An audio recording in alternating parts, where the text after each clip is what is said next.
حدیث نمبر 2514 حضرت ابو سعید خدری رضی اللہ عنہ سے مروی ہے کہ ہم رمضان میں رسول اکرم صلی اللہ علیہ وسلم کے ہمراہ جہاد کرتے تھے تو ہم سے بعض روزے سے ہوتے اور بعض نے روزہ نہ رکھا ہوتا، تو روزہ دار روزہ چھوڑنے والے کو اور روزہ چھوڑنے والا روزہ دار کو کچھ نہ کہتا۔ ان کا خیال تھا کہ جو روزہ رکھ سکتا ہے اور روزہ رکھتا ہے تو یہ بہتر ہے، اور جو کمزوری محسوس کرتا ہے اور روزہ نہیں رکھتا تو یہ بھی اچھا ہے۔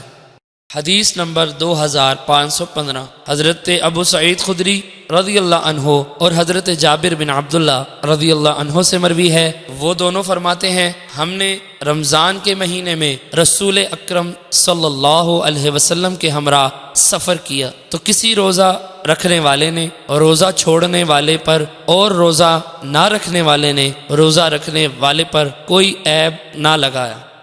حدیث نمبر 2516 حضرت حمید سے مروی ہے کہ حضرت انس رضی اللہ عنہ سے رمضان میں سفر کے دوران روزہ رکھنے کے بارے میں سوال کیا گیا تو انہوں نے فرمایا ہم نے رمضان میں رسول اکرم صلی اللہ علیہ وسلم کے ہمراہ سفر کیا تو روزہ رکھنے والا چھوڑنے والے کی اور روزہ نہ رکھنے والا روزہ رکھنے والے کی مذمت نہیں کرتا تھا۔